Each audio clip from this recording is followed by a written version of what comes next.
하나님은 살아계십니다. 이 사실을 믿는 자에게는 진정한 축복으로 인도함을 받을 줄 믿습니다. 아직 하나님이 살아계심을 믿지 못한다면 오늘 예배를 통하여 정말 진지하게 또한 진솔하게 내 마음의 중심에 하나님을 받아들이는 은혜가 있는 여러분 되기를 축복합니다. 우리 주변에 계신 분들과 인사할까요? 하나님을 잘 믿어봅시다. 인사하겠습니다. 아멘, 아멘, 아멘. 오늘은 하나님 나라의 복음 첫 번째 시간으로 때가 찼고라는 제목으로 하나님 말씀을 보도록 하겠습니다. 때가 찼고, 앞으로 한 4, 5주 정도 이 마가복음 1장 15절을 중심으로 이 한 절에 있는 여러 중요한 의미들을 통해서 우리에게 이미 주신 하나님의 나라, 그 귀한 복음의 은혜가 우리 가운데 지적으로 깨달아지고 내 마음에 감동으로 다가오고 내 삶의 실제적인 변화와 결단으로 연결될 수 있는 하나님 나라의 복음이 우리 가운데 온전히 드러나는 여러분 되기를 축원합니다. 오늘 말씀의 제목이 뭐였다고요? 때가 찼고. 이건 제가 지은 게 아니라 오늘 성경 마가복음 1장 15절 첫 문장이에요. 때가 찼고. 무슨 때가 찼을까요? 여기서 말하는 때는 무슨 때일까요? 네, 여러분, 지금 나는 무슨 때를 살고 있나요? 나는 어떤 때를 살고 있습니까? 힘든 때, 진짜 힘든 때. 보통 사람들한테, 우리 한국 사회 사람들한테 물어보면 지금 어떠냐 물어보면 괜찮아요 보다는 조금 어렵다라는 표현이 좀 많대요. 예. 세상에서, 이 세계에서 가장 잘 사는 나라 중에 하나고, 가장 교육 수준, 또 뭐 치안, 뭐 안보, 여러 가지 면에서 좋은 세상이 되어가고 있지만 여전히 우리 마음은 이 세상과는 좀 다른 것 같아요. 얼마 전에 차를 타고 가다 보니까요, 이 버스 정류장, 우리 교회도 이제 버스 운행하는 분이 계시잖아요. 근데 버스 정류장에 그 뭐라 그러죠? 스마트 정류소? 뭐 그래서요, 버스 정류장이 우리 집보다 좋더라고요. 가보셨어요? 그 안에 이렇게 들어가면 무슨 에어컨도 나오고 뭐 여러 편의시설과 무선 충전 시스템이 있다고 전 전에 들었어요. 그래서 휴대폰을 올려놓으면 충전이 된다고 하더라고요. 대한민국 좋은 나라 아닙니까? 그 우리 집에도 좀 해주면 좋겠는데. 저도 그래서 셈이 나서 어제 다이소에 가서 5,000원짜리 무선 충전기를 샀어요. 저도 핸드폰 딱 올리면 충전하려고.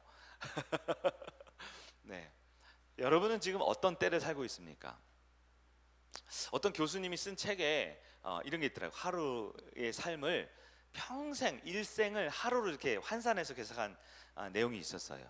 근데 어떤 분이 그러기를 요즘에는 이제 100세 시대라고 하더라고요. 100세 시대. 근데 그게 그럴 것이, 저희 교회 우리 노 권사님들 뵈면 이미 80대 중반을 훌쩍 넘었는데 이 마지막 때를 준비하기는커녕 드시는 거, 운동하시는 거, 예배하는 거 보면 진짜 100세 시대가 맞구나 생각이 들어요. 어쩌면 우리 젊은 세대들은 120세가 되지 않을까 싶기도 한데요, 그냥 100세라고 합시다.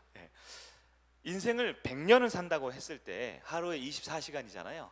24시간을 이 100년과 대비해서 이 한 사람이 태어나서 100살 때 주님 품에 간다고 봤을 때 하루를, 즉 밤 12시에 시작해서 하루를 살고 그 다음 12시까지 24시간을 이 인생을 비유해 보면, 계산해 보니까요, 1년이 24시간으로 따지면 약 14.4분이더라고요. 그러니까 1년 사는 게 24시간 하면 14.4분씩 사는 거예요. 1년씩. 이게 좀 헷갈려가지고 제가 1시간은 그럼 몇 년이 될까 계산해 봤어요.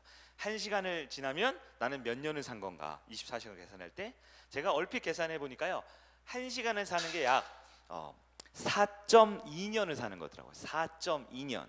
그러니까 오늘도 1시간을 살면 내가 인생으로 따지면 약 4.2년을 살았구나.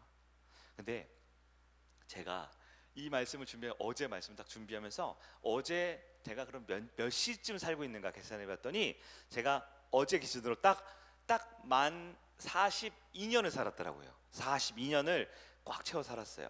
근데 아까 4.2시간 그랬죠? 4.2년? 얼핏 계산해 보니까 제가 인생의 나이로 봤을 때 12시부터 시작해서 그 다음날 밤 12시까지 보면 제가 지금 몇 시쯤 살고 있는 줄 아세요? 제가 오전 10시를 살고 있더라고요. 굉장히 아직 젊어요. 10시. 그러니까 이제 막 출근해서, 일반 직장인으로 기준으로 출근해서 이제 막 첫 번째 업무 보고 막 이제 본격적으로 이제 업무를 시작할 때 정도 되지 않을까 싶어요. 우리 성도님들 나이를 한번 제가 얼핏 계산해 봤더니 우리 앞에 찬양하는 자매가 25살이잖아요. 25살이면 오전 6시더라고요. 아직 이제 막 잠 깰 시간밖에 안 된 것 같아요. 아, 젊다. 그렇죠? 우리 청년 중에 한 29살, 30살 되면요, 이제 오전 7시 이제 하루를 이제 이 닦고 준비하고 세수하고 이제 출근할 준비, 학교 갈 준비를 할 시간인 것 같아요. 50세 정도 된 우리 성도, 우리 교회는 50세 된 성도가 없는데 50세쯤 살면 이제 정오죠. 이제 점심 먹고 이제 오후를 이제 시작해야 될 시간인 것 같아요.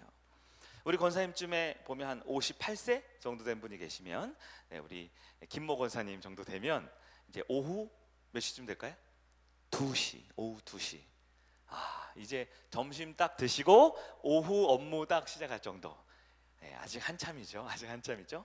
제가 계산해 보니까 한 74세에서 75세쯤 돼야 오후 5시 50, 뭐 7, 8분 되더라고요. 이제 퇴근, 오후 퇴근할 시간. 근데 여러분, 퇴근한다고 끝나는 거 아니잖아요. 이제 저녁 있는 삶을 시작해야 되잖아요. 친구도 만나고 식사도 하고 TV도 보고 영화도 보고, 예? 나를 위해서 충분히 시간을 가질 시간이 되겠죠. 여러분은 지금 몇 시쯤 살고 있는지 한번 얼핏 계산해 보세요. 1시간에 4.2년이래요. 네. 우리 중에는 어쩌면 아직 인생의 절반이 안 된 분이 있고, 절반은 지났지만 아직도 한참 주님 주신 사명이 남아있는 시간이 있습니다. 근데 제가 지금 말씀드린 이 시간이라는 개념이요, 사실 여러분도 조금 목사님 그걸 어떻게 하루로 비유합니까? 할 수 있을 텐데요, 성경에서 보면 시간이라는 개념이 두 가지로 쓰인다 그랬어요. 하나는 크로노스라는 시간이 있고요, 하나는 카이로스라는 시간이 있다 그랬어요. 이 개념은 중요하지 않지만, 단어는 중요하지 않지만 우리 의미는 좀 살펴볼 필요가 있어요. 제가 하루 24시간 했을 때 저는 아침 몇 시를 살고 있다고요? 오전 10시. 고맙습니다. 기억해 주셔서. 오전 10시, 이건 크로노스예요. 모두에게 똑같은 시간. 아마 저보다 연세가 더 있는 분들은 누구나 다 42살을 살았을 거예요. 그렇죠? 그리고 저보다 연세가 적은 분도 반드시 인생 가운데 42살을 살 날이 올 것이라는 거예요. 누구나 정해진 물리적인 시간이 쭉 갑니다. 이 시간을 내가 잡을 수도 없고 아무리 애써도 늦출 수가 없는 거죠. 물리적인 시간이 있어요. 크로노스라는 시간이 있죠. 그런 두 번째 시간이 있는데요, 오늘 성경에 나와 있는 이 때가 찼다 할 때 그 때라는 의미인데요, 바로 특별한 시간, 의미 있는 시간, 나에게 정말 어떤 가치가 있는 규정된 시간이에요. 저에게는 의미 있는 시간이 여러 가지가 있는데, 전 2011년 5월 14일이 저한테 의미가 있는 시간이에요. 여러분, 2011년 5월 14일에 뭐 하셨어요? 모르죠. 무슨 의미가 있겠어요. 네, 2011년이면 한 12년 전이고 5월 14일이면 한 달 전쯤 됐을까? 근데 저한테는 의미가 있어요.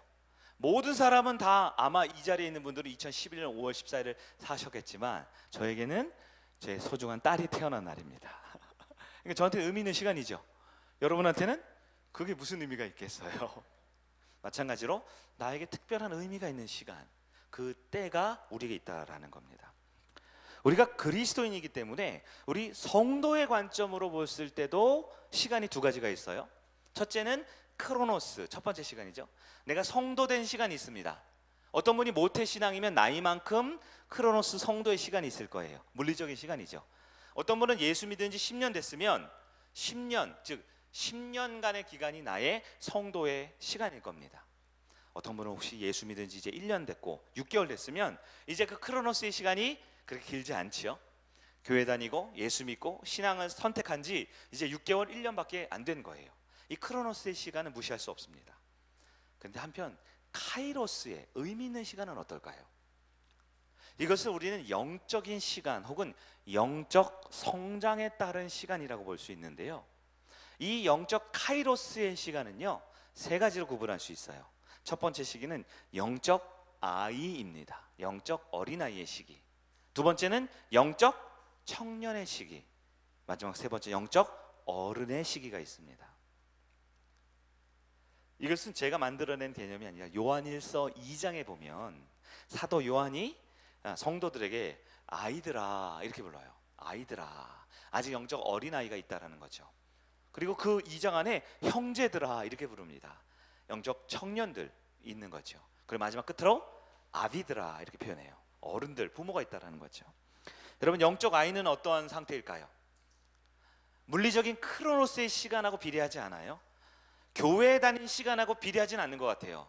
영적인 카이로스, 나에게 의미 있고 규정된 나의 영적인 시간은, 영적 아이는 이제 하나님 아버지와 막 관계를 시작한 때인 것 같아요.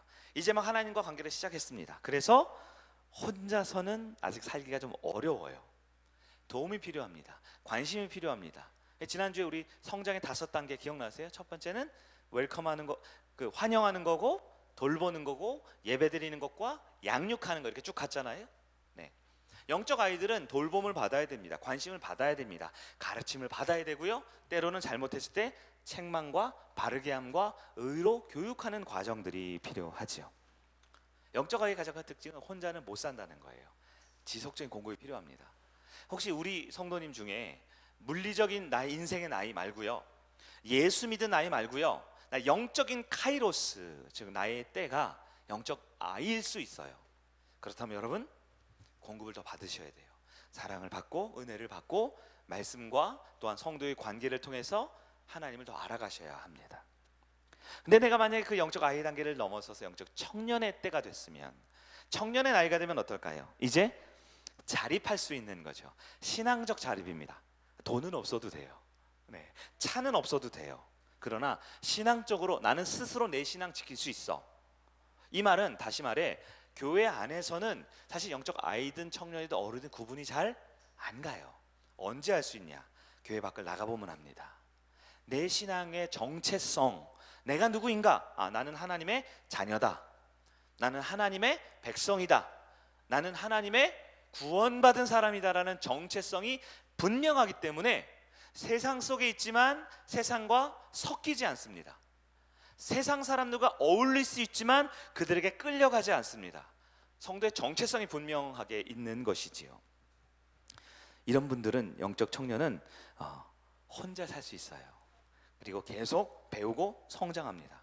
근데 딱 한 가지 안 되는 게 있습니다. 청년의 때 뭘 못할까요? 애를 낳지 못합니다. 청년인데 애를 낳으면 큰일 나요. 청년의 때는 즉 한몫하고 성장하고 자라가지만 영적으로 재생산이 안 되는 상태입니다. 어쩌면 영적 아이가 너무 긴 분들도 있고요, 또 대부분의 경우 보면 영적인 청년의 기간 굉장히 긴 경우가 있어요. 근데 여러분, 이건 이제 사회학적으로 오늘날 빨리 시집가고 장가가고 애 낳으라는 얘기가 아니고요, 영적인 의미로 봤을 때 어른이 되고 한 가족을 이루면 반드시 자녀를 생산해야겠죠. 세 번째 때는 바로 영적인 어른입니다. 영적 어른은요, 다른 거 없어요. 외모도 청춘 같을 수 있고요, 성격이나 아이 같을 수 있고요, 모습 같은 경우는 다 청년이거나 아이 같을 수도 있지만 영적 어른의 특징은 뭘까요? 아이를 낳습니다. 근데 아이를 낳기만 한 게 아니에요. 아이를 키워내야 합니다. 자라가게 해야 합니다. 교회로 따지면 공동체를 이끄는 사람들이 있죠. 리더를 말합니다. 여러분, 지금 어떤 때를 보내고 있습니까? 제가 첫 번째 얘기했던 그 인생 있죠? 100년을 살 때 몇 살, 몇 시를 살고 있냐, 그 얘기 말고요, 혹은 예수 믿은 지 몇 년 됐냐, 그 물리적인 영적 크로노스의 시간 말고요, 영적인 카이로스, 즉 하나님께서 나에게 허락하셔서 나의 성장을 통해 나는 지금 영적 홀로 자립할 수 없는 아이의 상태인가요? 아니면 혼자 한몫하는 영적 청년의 상태인가요? 아니면 영적 아이를 낳고 기를 수 있는 어른의 상태인가요? 어쩌면 수십 년째 영적 아이로 보내는 분들도 있어요. 그래서 늘 누군가에게 관심을 받아야 되고, 누군가 나를 알아줘야 되고, 공동체에 올 때마다 사람들한테 힘을 주는 게 아니라 짐이 되는 그런 영적 아이에 머물러 있을 수 있어요. 그렇다면 여러분, 오늘 우린 다시 결단해야 합니다. 나는 이제 아이가 아니라 청년이 되어야 되죠. 어떤 분들은 청년의 때가 굉장히 긴 분이 있어요. 그래서 우리 한국교회에 영적 아이가 있고 청년이 있고 어른이 있고, 내가 어디 있냐 찍어보라 그러면 여러분 한번 찍어보세요. 영적 아이가 있고 청년이 있고 어른이 있어요. 어디를 찍을까요? 한 80에서 90%는 어디를 찍냐? 여러분 마음을 맞춰볼까요? 영적 아이를 지나서 청년 되기 직전에 찍는데요.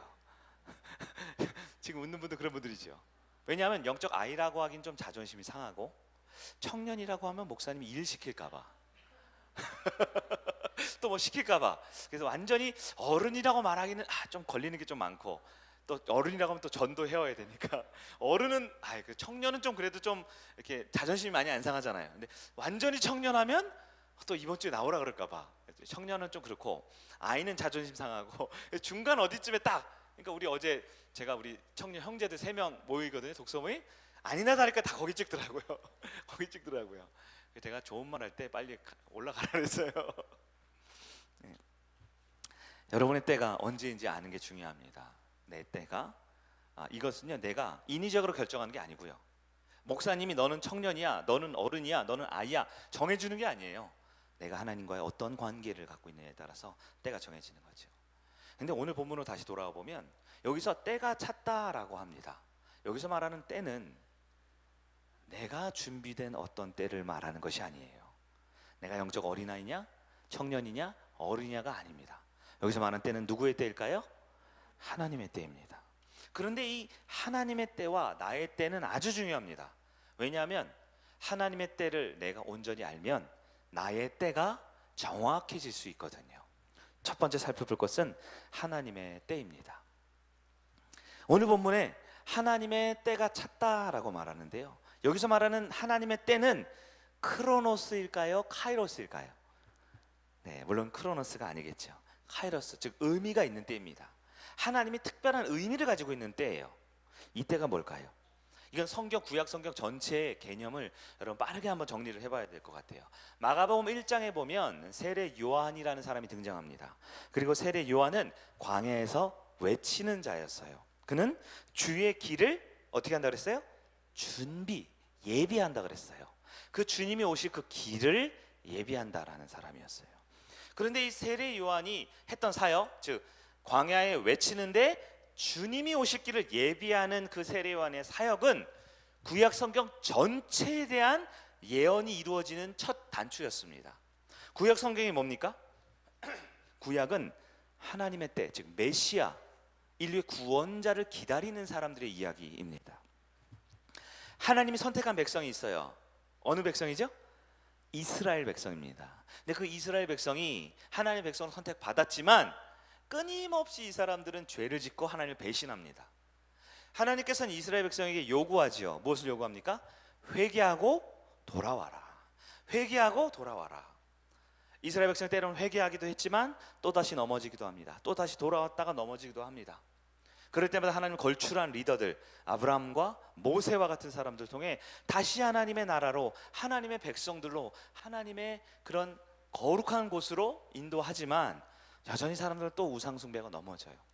결국 북이스라엘과 남유다는, 즉 이스라엘 이 한반도, 이스라엘 한반도, 북이스라엘과 남유다는 아수르라는 제국에, 바벨론이라는 제국에 차례로 멸망당하지요.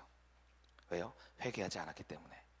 그러나 포로로 끌려간 그들 약 70년, 한 세대가 지나자 그 포로기에 고통당하는 중에 이스라엘 백성들이 다시 하나님을 찾습니다.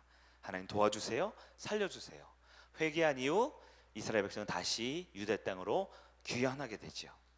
그러나 역시 이스라엘 백성들은 또 우상을 숭배하고 또 하나님을 배신합니다. 역사적 기록에 따르면 시리아라는 나라에 멸망당하기도 하고요, 결국 이 구약이 끝나고 신약이 시작된 그 사이 긴 침묵 기간에 로마 제국에 의해서 이스라엘은 완전히 점령 상태에 이르게 되지요. 그리고 바로 그 가장 어두운 그때에, 가장 소망이 없고 희망이 없는 그때에 모든 사람들이 내가 영적 아이인가? 영적 청년인가? 영적 어른인가? 아무리 우리 가운데 애쓰고 노력했지만 출구를 발견하지 못하고 답을 찾지 못할 때 하나님의 때가 임박했다라고 본문은 말합니다. 그 하나님 때를 준비하기 위해서 마가복음 1장에 누구를 준비시켰죠? 세례 요한을 준비시킵니다. 그리고 그 세례 요한을 통해서 하나님의 나라가 즉 그때가 오기 직전의 상황을 준비를 시켜 놓는 거예요. 마가복음 1장 14절 우리 한 번 더 볼까요? 14절 시작. 요한이 잡힌 후 예수께서 갈릴리에 오셔서 하나님의 복음을 전파하여. 자, 요한이 누구예요? 세례 요한이 누구예요? 주님의 길을 예비하는 사람이죠. 그때 하나님의 나라를 시작하는 사람이 아니라 준비하고 예비하는 시간이죠. 근데 그 사람이 어떻게 해요? 잡혔어요. 즉 그의 사역이 종료되었다는 겁니다. 그러자 14절에 드디어 예수께서 갈릴리에 오셔서 하나님의 복음을 전파하였다 그랬어요. 하였다 그랬어요. 즉 그때가 이제 시작이 됩니다. 그런데 그때 15절을 한번 볼까요? 시작. 이르시되 때가 찼고 하나님의 나라가 가까이 왔으니 회개하고 복음을 믿으라 하시더라. 아멘. 여러분, 이 15절이 바로 하나님 나라 복음의 핵심 구절이에요. 꼭 외우셔야 돼요. 근데 외우는데 외워도 이게 무슨 말인지 한글이기 때문에 아는 것 같지만 안다고 생각하지만 잘 모를 수 있잖아요. 그래서 여러분, 이번 우리 2022년 상반기를 마무리하고 하반기를 시작하는 이 변화의 시기 6월 말 7월 초에 이 말씀을 좀 집중적으로 살펴보고, 조금은 어려울 수 있고요, 조금은 깊을 수 있는데요, 이 말씀만큼은 우리가 좀 분명하게 이해하고 소화하고 그렇게 살아가는 여러분 되길 바랍니다. 하나님의 때가 찼다 그랬어요. 찼다 그랬어요. 뭔가 찼다, 이게 무슨 뜻일까요? 찼다, 가까이 왔다라는 뜻일까요? 아니면 가득하다라는 뜻일까요? 네, 이것은 성경의 깊은 의미를 조금 더 볼 필요가 있어요. 제가 사실 굉장히 조심스러운 게, 이 말씀을 진짜 오랫동안 준비했어요. 왜냐하면 이 말씀이 되게 조금 우리가 일반적인 설교를 하기엔 좀 어려운 구절들이에요. 공부를 해야 되는 구절이에요. 제가 최대한 좀 정리를 할 테니까요, 여러분 조금 힘드시겠지만 여러분 똑똑하시니까 말씀을 좀 받아들이시고 이걸 나에게 적용하는 것이 중요합니다. 자, 때가 찼다라는 의미를 좀 살펴봐야 돼요. 두 가지 의미가 있습니다. 때가 찼다라는 두 가지 의미. 무슨 의미냐? 때가 찼다, 이게 한국말로는 때가 찼다 혹은 때가 찼고 전부 다 번역이 그렇게 되어 있어요. 때가 찼고. 근데 때도 잘 모르겠는데, 때는 누구의 때라고 아까 정리했죠? 하나님의 때죠. 근데 그게 찼다라는 거예요. 이걸요, 영어 성경을 보니까 조금 이해가 되더라고요. 영어 성경에 여러 번역인데 대표적으로 다 두 가지 버전 중에 하나예요. 하나는 이제부터 조금 복잡하니까 여러분 잘 들으세요. 하나는 지금 아니에요. 하나는 현재 완료 시제가 있고요, 하나는 수동태 시제로 쓰였어요. 현재 완료, 뭔 소리야? 하나는 수동태, 뭔 소리야? 제가 이런 얘기 안 하고 싶은데 해야 되는 이유가 의미를 알아야 되기 때문에. 그럼 현재 완료가 맞냐, 수동태가 맞냐? 헬라어 문법적으로 보면 현재 완료 수동태로 쓰였어요. 근데 이 현재 완료 수동태는 영어 표현에 없어요. 한국 표현은 아예 없어요. 그래서 원어적 의미를 조금 볼 필요가 있어요. 헬라어 원어적 의미가 현재 완료 수동태, 잊어버리셔도 되어 있다가는. 그래서 이걸 이해하려면 영어 성경이 두 가지 버전이 있다고 그랬죠. 하나는 현재 완료입니다. 여러분, 현재 완료 무슨 뜻인지 이해해야 되는데요, 현재 완료는 아니에요. 아직 제가 말하면 뒤에요. 과거에 있었던 일이에요. 과거에 있었던 일인데, 과거에 있었던 일이 완료됐어요. 완료됐는데 그 완료된 영향이 쭉 이어와서 지금까지 완료된 상태예요. 무슨 학원에서 강의 듣는 거 같죠? 네. 이 현재 완료를 이해하려면 대조되는 상황을 보면 되는데, 여러분, 과거 완료라고 있습니다. 과거 완료. 그건 뭐냐면 과거에 완료됐는데요, 완료된 상태가 현재까지 유지가 안 되는 거예요. 끝난 거예요. 자, 쉽게 이렇게 얘기할게요. 자, 우리가 점심밥을 먹는데, 여러분 한 3년 전에 우리 여기 성도들하고 아우팅을 가가지고 어떤 호텔 뷔페에 갔어요. 그래서 호텔 뷔페에 있는 맛있는 음식을 잔뜩 먹고 배가 불렀어요. 자, 배가 불렀다, 과거에 있었던 일이죠. 배가 불렀는데 그 부른 상태가 3년이 지난 지금까지도 유지될까요? 안 되죠. 배가 부르는 건 그때 끝났죠. 그때 배가 불러서 지금까지 배가 부르면 너무 좋겠는데 안 먹어도 되니까. 배는 그때 부르는 건 과거의 일인데 현재까지 유지가 안 되죠. 이걸 과거 완료라 그래요. 과거에 있었던 일이 끝난 거예요. 근데 오늘 우리가 점심을 먹어요. 점심을 너무 맛있게, 우리 권사님들이 아까 뭐 잡채도 하고 맛있게 준비했더라고요. 잔뜩 먹고 배가 불러요. 배가 부른데 이제 자녀 관세만 시작할 때예요. 배가 부른데 아직까지도 배가 불러 있어요. 그러면 배가 부른 상태는 과거에 있었죠. 밥을 먹었을 때 과거에 밥을 먹었는데, 만약 그게 오늘 일이라면 지금까지 배가 부르죠. 간식을 못 먹게 해서 배가 불렀어. 그럼 과거에 완료된 사건이 지금까지도 유지되고 있나요? 배가 부른 게? 그게 현재 완료예요. 무슨 얘기하는 거예요? 왜냐하면 예수님께서 때가 찼다 그랬죠. 때가 찼다라는 게 첫 번째 의미가, 이제 화면 보여주세요. 영어로 표현된 게 The time has come. 즉 그 시간이 왔다라는 뜻인데요. 그 시간이 왔어요. 그 새로운 시기, 새로운 때, 새로운 날이 왔는데 온 게 아니라 온 이후로 계속해서 열려 있는 거예요. 즉 예수님이 이 땅에 오시면서 우리에게 맨 처음 주었던 그 새로운 시대, 새로운 나라, 새로운 시기가 2000년 전에 그때 하나님의 나라가 왔었어가 아니라 그때 이후로 현재 완료, 그 완료된 상태가 지금까지 유지되고 있는, 그래서 저렇게 번역할 수 있어요. 새로운 시대가 왔는데 the time, 그 시대가 has come, 왔는데 온 상태가 지금까지 유지된다. 어렵죠? 이거 14절 다시 볼까요? 아까 마가복음 1장 14절, 예수님께서 갈릴리에 오셨어요. 이 말은 뭐냐면 구약 성경에 예언된 거예요. 세례 요한이 준비한 거예요. 근데 그것이 성취가 되었죠. 15절, 때가 왔고 라는 뜻이에요. 첫 번째, 때가 come 했어요. 왔어요. 그런데 새로운 시대가 이제 쫙 열렸는데 그 열려진 새로운 시대가 어떻게 했다고요? 지금까지도 열려 있다라는 거예요. 이게 실제적 의미입니다. 지금이 가장 중요한 말씀이에요. 열려 있다는 게 뭐냐면 예수님 이전과 예수님 이후가 전혀 다른 세상이 된 거예요. 예수님 이전에는 어떤 일이 있었냐? 인간이 스스로 하나님을 알 수가 없었습니다. 인간 스스로 하나님을 볼 수가 없었습니다. 인간 스스로 하나님을 깨달을 수가 없었던 시기였어요. 그런데 예수님이 이 땅에 오셔서 그 때가 시작되니까, 그 때가 열려서 새 시대가 열렸는데요, 이제부터는 인간이 예수님을 통해서 하나님을 볼 수 있게 됐어요. 하나님을 알 수 있게 됐어요. 하나님을 만나고 믿고 하나님 나라에 들어갈 수가 있게 됐어요. 그런데 그 들어갈 수 있는 놀라운 역사가 그 당시에만 있는 게 아니라 2022년 6월 19일, 18일 오늘까지도 계속 가능하게 됐다라는 거예요. 사랑하는 여러분, 때가 찼다라는 첫 번째 의미가 뭡니까? 예수님을 통해서 우리가 하나님을 만나고 경험하고 믿고 구원받을 수 있는 길이 활짝 열려서 지금 우리도 결심하고 결단하고 주님을 보면 하나님 나라에 들어갈 수가 있게 되었다라는 것을 뜻합니다. 두 번째 의미는 수동태라 그랬어요. 이건 좀 더 짧게 할게요. 수동태는요, 바로 한번 보여주시겠어요? The time is fulfilled. 뭐냐? 가득 채워졌다는 뜻이에요. 때가 찼죠? 채워졌다. 근데 여러분, 내가 채운 게 아니라 채워졌어요. 그럼 누구에 의해서? 내가 아니죠. 누구에 의해서? By God. 하나님에 의해서 채워진 거예요.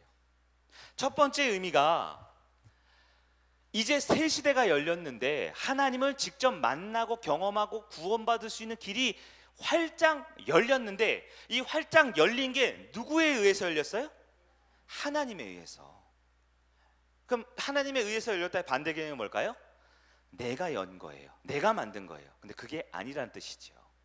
수동태의 의미가 왜 중요하냐? 이 문법의 개념이 필요한 게 아니라 의미가 필요한 거예요. 다시 말해, 때가 찼다. 이 두 가지 의미를 복합적으로 이해하셔야 돼요. 정리할게요. 예수님이 이 땅에 오심으로 하나님을 직접 만날 수 있는 새로운 시대가 완전히 열려버려서 지금까지 열려있는 상태가 됐습니다. 우리 예수 믿는 구원받을 수 있는 거예요. 그전에는 구원받을 수 없는 상태였어요. 두 번째는, 그런데 그렇게 새롭게 열려진 시대가 내가 열거나 내가 만들거나 우리가 노력한 것이 아니라 완전한 하나님에 의해서 가득 채워진 시기이기 때문에 그것은 완벽한 은혜 그 자체라는 거예요. 사람들이 바꿀 수 없다라는 거예요. 여러분, 새로운 시대가 열렸습니다. 우리가 구원받아 하나님의 완벽한 자녀가 될 수 있는 길이 활짝 열렸다라는 거예요. 여러분, 이것이 때가 찼다라는 의미입니다. 여러분, 오늘 말씀은 중간 한번 정리해 볼게요. 하나님의 때가 있어요. 그건 구약 시대 때부터 예언되어 있었어요. 모든 구약의 역사를 통해서 하나님의 그 완전한 때가 올 걸 다 예언하고 있습니다. 그 신약의 문이 열리자마자 세례 요한을 통해서 그 때를 준비시켜 주셨어요. 그리고 마가복음 1장 15절에 예수님께서 첫 번째로 하셨던 그 첫 번째 문장이 뭐예요? 때가 찼다. 두 가지 의미가 있어요. 하나는 이제 완벽한 새 시대가 열려져 있다라는 뜻이고요. 두 번째, 그 열려진 시대가 너희들의 요구나 너희들의 상태와 관계없이 하나님이 완벽한 은혜로 열어놓으셨기 때문에 그 누구도 이 새로운 시대를 닫을 수 없고 방해할 수가 없다라는 거예요. 여러분, 완전한 하나님의 은혜로 가득 채워진 하나님을 만나고 구원받을 수 있는 때가 우리에게 찾아왔음을 믿으시기를 바랍니다. 그게 하나님의 때예요. 그게 하나님의 때가 찼다라는 거예요. 그럼 이제 오늘 말씀의 핵심이지요. 가장 중요한 세 번째 단계로 나아가겠습니다. 그 하나님의 때가 나에게 적용돼야 되는 거예요. 그 하나님의 때가 성경의 문법적, 문학적, 역사적 기록이 아니라 나에게 적용돼야 돼요. 왜냐하면 하나님의 때 열리긴 열렸는데 열렸다가 닫혔다 그랬어요? 아니죠. 오늘까지도, 바로 지금 우리에게까지도 열려 있습니다. 그래서 하나님의 때를 우리는 나에게 적용해야 돼요. 그리고 그 때는 완전한 때이기 때문에 나의 어떠함과 상관이 없어요. 내가 부족하고 연약하고 못나도 그 때를 내가 믿으면, 받아들이면 그 때는 나의 때가 될 수 있습니다. 첫 번째, 나에게 그 때가 있었는지 한번 우리 점검해 봐야 합니다. 크로노스가 아니죠. 내가 이 성경을 처음 본 시간이 아니에요. 내가 교회에 나온 시간이 아니에요. 여러분, 저 위에 있는 우리 구원파 이단은 뭐라 그럽니까? 크로노스를 중요하게 생각해요. 내가 예수를 믿은 날짜, 시간을 정확하게 알아야 돼서 그때가 중요해요. 그 크로노스, 물리적인 시간이 중요해요. 왜요? 한 번 구원받았으니까 그 다음부터는 구원받을 필요가 없다라는 거예요. 그 다음부터는 회개할 필요 자체도 없는 거예요. 그러나 우리 신앙은 크로노스의 시간이 아니에요. 우리 시간은 카이로스의 시간, 즉 하나님이 나에게 그때를 열어주심을 내가 믿고 받아들여 예수님을 통해서 하나님을 인격적으로 만난 그때, 예수님을 통해서 하나님 나의 구원자인 것이 믿어진 그때, 예수님을 통해서 내가 이제 하나님의 자녀가 되었다라는 것을 받아들인 그때, 예수님을 통해서 다시 하나님 나라가 우리에게 임하게 되었다라는 것을 영접한 바로 그때, 새로운 시대가 열린 그때, 여러분은 그때가 있습니까? 그 하나님의 때가 있습니까? 혹시 우리 성도 중에 모태신앙을 갖거나 아니면 누군가 위해서 교회를 다니긴 다니는데 습관적으로 오랫동안 이 자리를 차지하고 있거나 아니면 깊은 영적인 신앙의 의미를 발견하지 못하고 말씀이나 신앙생활이 아니라 그냥 문화활동이나 친교활동으로 교회를 다니는 분들이 있다면 특히 이 말씀에 한번 주목해 보시기를 바라요. 예수를 믿어서 내가 기독교인이 되었다. 하나님이 내 삶에 개입하셔서 예수님이 이 땅에 오셔서 그때를 여신 것처럼 예수 그리스도께서 내 삶에 개입하셔서 내 마음의 문이 하나님을 향해 열려진 그때가 우리 가운데 반드시 있어야 한다는 거예요. 구원파처럼 몇 날 며칠 이렇게 날짜를 정하라는 게 아니고요. 근데 이건 우리가 알 수 있어요. 구원파처럼 날짜, 시간은 모르지만 그때가 분명히 있었던 사람은 알 수 있어요. 저는 중학교 1학년 때가 기억이 납니다. 중학교 1학년 때 저희 있던 속초에 있었던 교회 2층, 저런 우리 유리방 같은 저런 곳이에요. 우리 중등부, 고등부 모여서 청소년부가 기도회를 하는데 중학교 1학년 때, 그때는 그랬어요. 그냥 밤에 일부러 밤에 불러서 기도를 막 시켜요. 뭐 음악도 없고 기타도 없죠. 그냥 막 기도를 시켜요. 그 중에 예수님이 살아계신 그분의 십자가의 피가 저한테 확실하게 믿어지고 받아들여진 때가 있었어요. 저 그때를 잊지 못합니다. 근데 그 한 번의 때가 오늘날 저를 지금까지 있게 만들었냐? 그건 아니죠. 말씀을 보고 신앙을 배우고 때로는 실패하고 넘어지고 정말 교회가 싫고 사람들한테 환멸을 느낄 정도로 힘든 때도 있었어요. 그리고 신학교에 가서 이렇게 지내다가 신학대학원 다닐 때, 이제 학부 4년을 마치고 대학원을 다닐 때 매일 예배를 드리잖아요. 채플을 드리는데 그 채플실 2층 끝에서 이렇게 무슨 동네 양아치 건달처럼 이렇게 은혜도 못 받고 이렇게 있었거든요, 제가. 근데 어느 날 그 찬양과 말씀을 통해 2층 신대원 그 채플실에서 두 번째로 저한테 강력하게 그때가 느껴질 때가 있었어요. 그 하나님의 거룩한 임재와 내가 죄인임에도 불구하고 하나님의 강권적인 은혜로 나를 살리셨구나라고 느껴질 때가 저한테 있었어요. 여러분, 그때가 있었습니까? 그 하나님의 인격적으로 또한 깨달음으로 분명한 체험 혹은 말씀의 감동 혹은 인격적 의지의 결단으로 느껴질 그때가 있었습니까? 그때가 있어야 돼요. 혹시 그때를 아직 경험하지 못한 채 이 세상에서 가르치는 수많은 세상의 가르침과 방법대로 살아가려고 하는 분들이 있습니까? 그렇다면 다른 거 하기 전에 먼저 그때를 우리는 사모하고 기다려야 돼요. 2010년도에 남아프리카 공화국에서 남아공이라고 하죠. 월드컵이 열렸어요.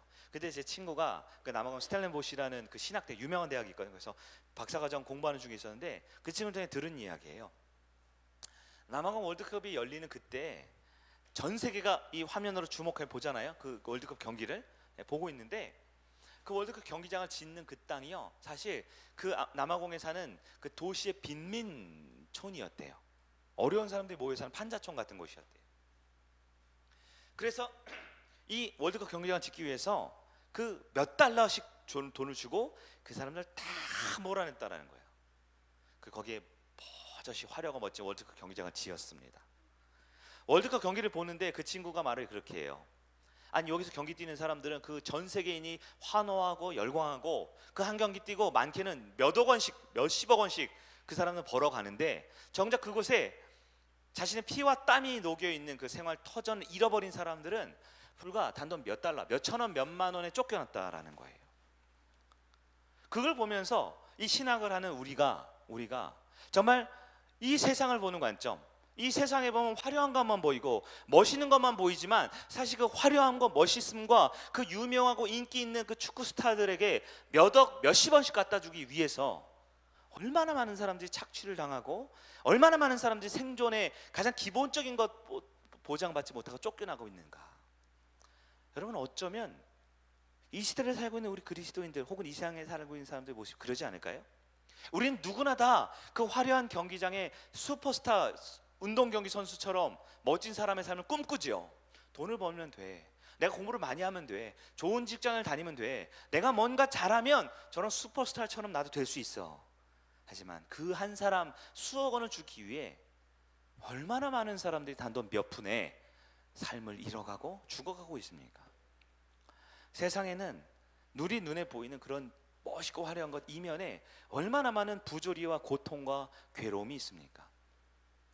어쩌면 우리 성도들 중에 그런 피해자, 그런 고통의 현장에 있는 분들도 있지 않을까요? 많은 사람들이 하나님이 필요 없다고 말합니다. 과학이 발전했고 문화가 발전했고 인류가 발전했기 때문에. 여러분, 정말 하나님이 필요 없는 거 맞습니까? 여러분, 그렇게 목숨을 걸고 최선을 다해서 이루려는 그 목표, 그거 이루면 진짜 성공하고 행복한 거 맞습니까? 설령 그게 맞다 하더라도 99%의 사람들은 2등, 3등부터는 다 실패한 거예요.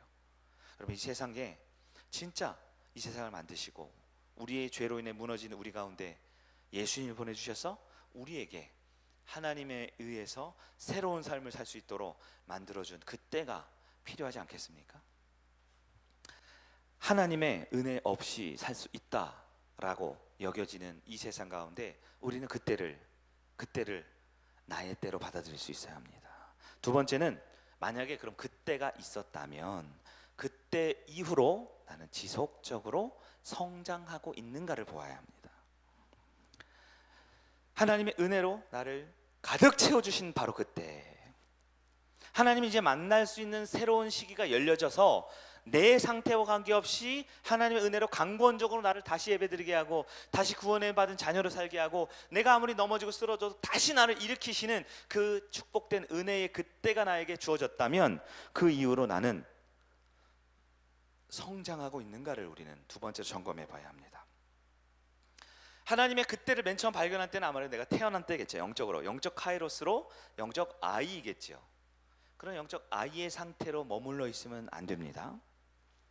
제가 훈련 때 항상 외치는 구호가 있죠. 건강한 아이는 자라게 되어 있습니다.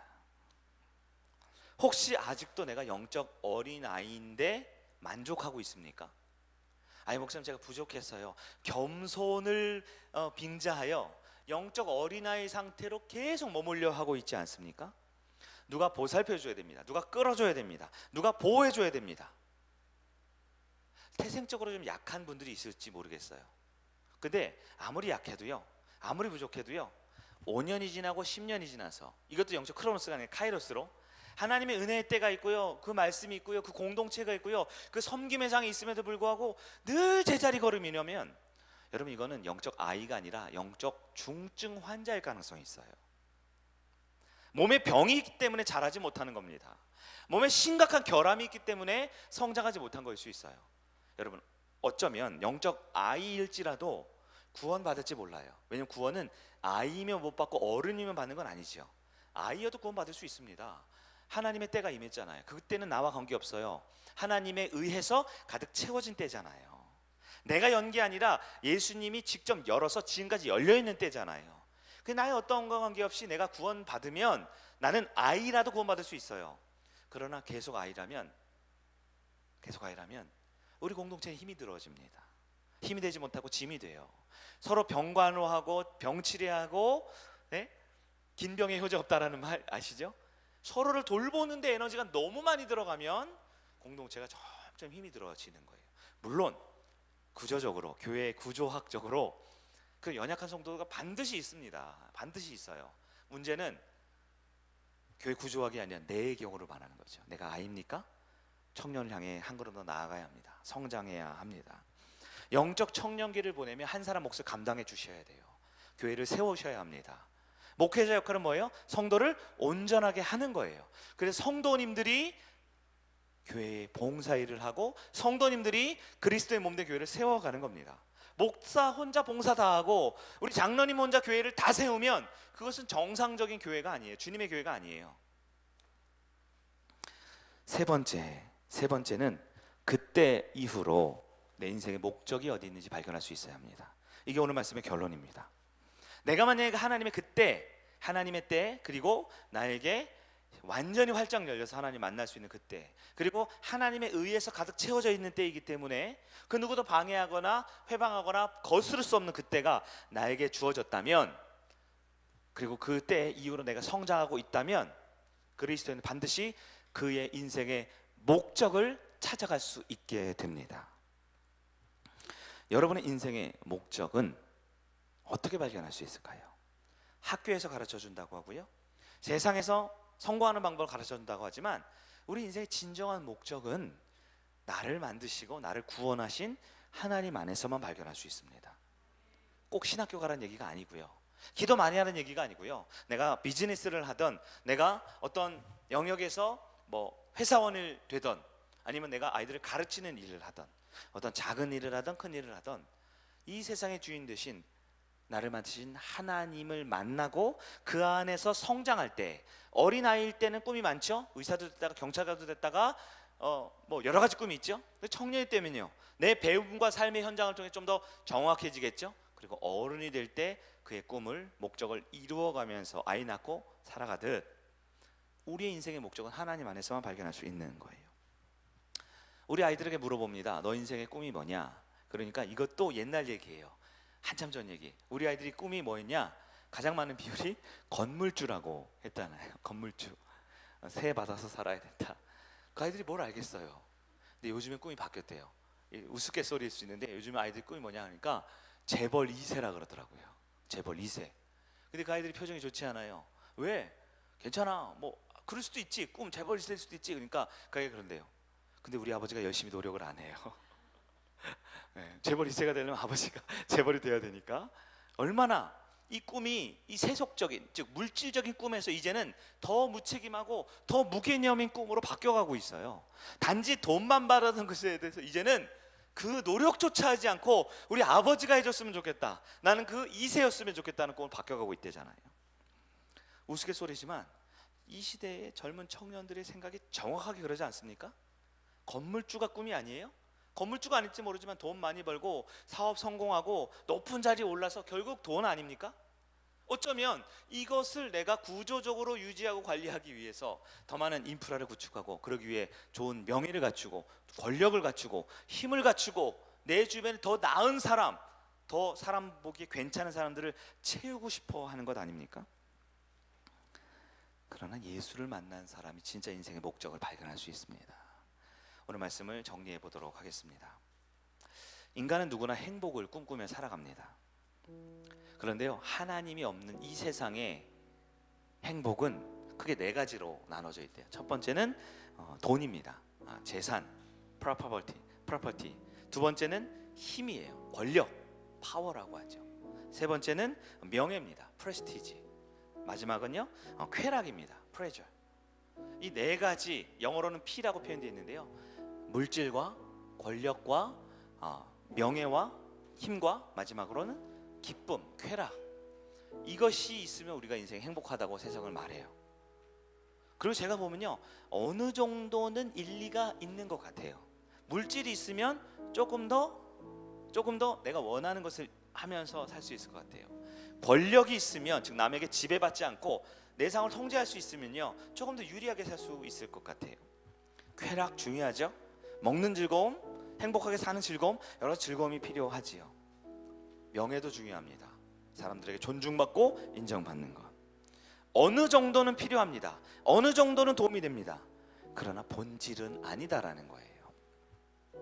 인간이 정말 행복할 수 있는 가장 중요한 핵심은 두 가지라고 정리할 수 있어요. 첫째는 무조건적인 사랑을 받을 때 인간은 진정한 행복을 발견할 수 있습니다. 무조건적으로 완전한 사랑을 받을 때, 나의 어떠함과 관계없이 계산하고 거래하고 따지지 않고 완전한 사랑을 받을 때 인간은 행복해합니다. 그래서 젊은 청년들이 연애를 하는 거예요. 연애를 하면 저 사람에게 내가 완전한 사랑을 받는다라고 잠깐 착각할 수 있잖아요. 어린 시절엔 누가 제일 좋아요? 엄마 아빠죠. 엄마 아빠예요. 엄마 아빠 중에 누굴 더 좋아해요? 덜 혼내는 사람을 좋아합니다. 왜요? 그에게서 완전한 사랑을 받는 줄을 알고 있거든요. 근데 시간이 지날수록 이게 아니다. 우리 엄마가 나한테 원하는 게 있었어. 우리 아빠가 나한테 공부하라고 한 이유가 있었어. 나를 위해서라고 말을 하지만 가로 열고 가로 닫고 뭔가 있어. 발견하는 순간 순수한 사랑을 쫓아서 연애를 하려고 합니다. 저 사람은 나한테 무조건 사랑을 주는 거야. 그러다 반드시 실망을 합니다. 그게 아니니까요. 완벽한 그 사랑을 받기 위해 결혼을 합니다. 그러다가 큰 코든 작은 코든 다 다치죠. 그런 사랑은 없으니까요. 인간이 행복한 두 가지는요, 내가 살아온 인생의 분명한 목적과 의미를 발견하고 깨달을 때 행복합니다. 내가 왜 사는가? 왜 존재하는가? 나는 왜 이렇게 열심히 살고 무엇을 향해 가는가를, 인생의 의미를 알면 그 인생은 진짜 행복한 인생이라고 할 수 있어요. 여러분, 이 인생의 진정한 행복은 하나님의 때에 그때가 나의 때로 받아들인 사람, 즉 예수를 통해 하나님을 만난 사람에게 주어지는 은혜입니다. 만약 여러분이 그리스도인이 아니라면, 혹은 그리스도인이 될 마음이 없으시다면, 그리스도인이 살고 싶지 않다면 더 이상 이 설교는 의미가 없겠죠. 오늘 들으면 끝나시면 돼요. 그러나 내가 그리스도인이라면, 내가 그리스도를 믿기를 원하고 그리스도를 따르기 원한다면 오늘 이 인생의 행복의 두 가지가 예수께 있음을 믿으시기를 바랍니다. 예수님은 무조건적으로 완전히 우리를 사랑해 주신다고 약속해 주셨어요. 예수님은 우리가 인생에 존재하는 목적과 그 의미와 방향을 알려주신다고 약속해 주셨습니다.